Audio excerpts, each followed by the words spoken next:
लेकिन सुने में लगी कि बड़ा पटांग गावत है, लेकिन मतलब बढ़िया है का। अरे टंगिया पे टंगिया चढ़वली, अरे टंगिया पे टंगिया चढ़वली, मिलल छेद से छेद, ऊपर से नाई के हिलवली, ऊपर से नाई के हिलवली, निकले माल सफेद ऊपर से।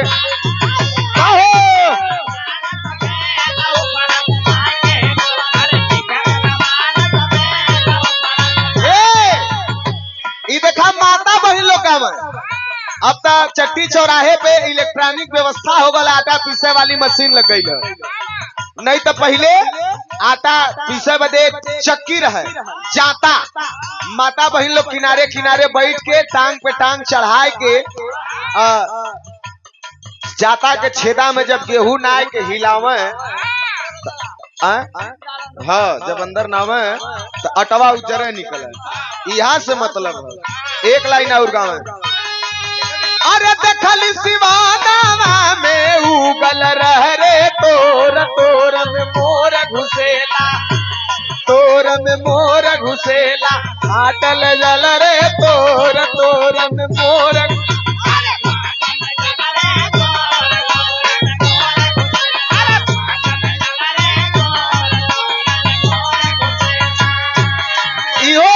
खराब बात नहीं है, यो बढ़िया बात है।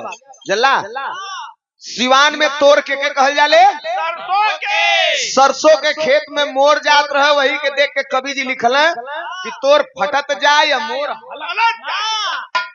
जल्ला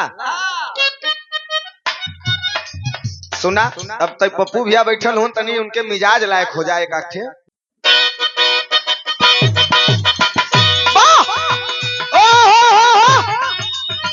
ये आप लोगों के सम्मान में गीत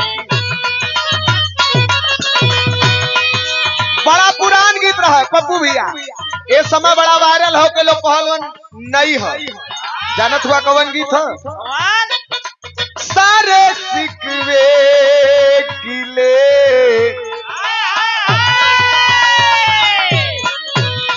अरे सारे सिकवे गिले भुला के कहो, सारे सिकवे गिले भुला या, अरे सारे सिकवे गिले भुला के कहो,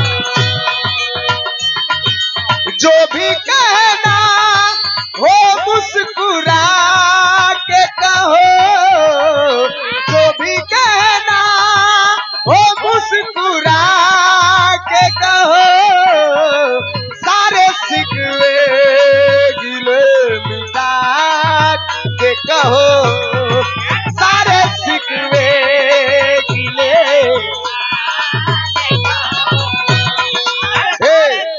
लेकिन यही के बदल के भोजपुरी वाला गौले हुए का। अरे कौनो दिनवा शिकार,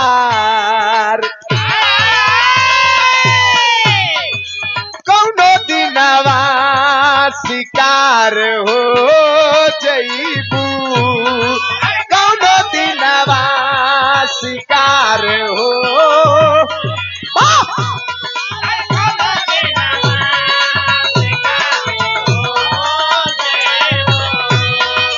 कौनो दिनवा शिकार हो जईबू, कौनो दिनवा शिकार हो जईबू, हमसे मिलबू हमार हो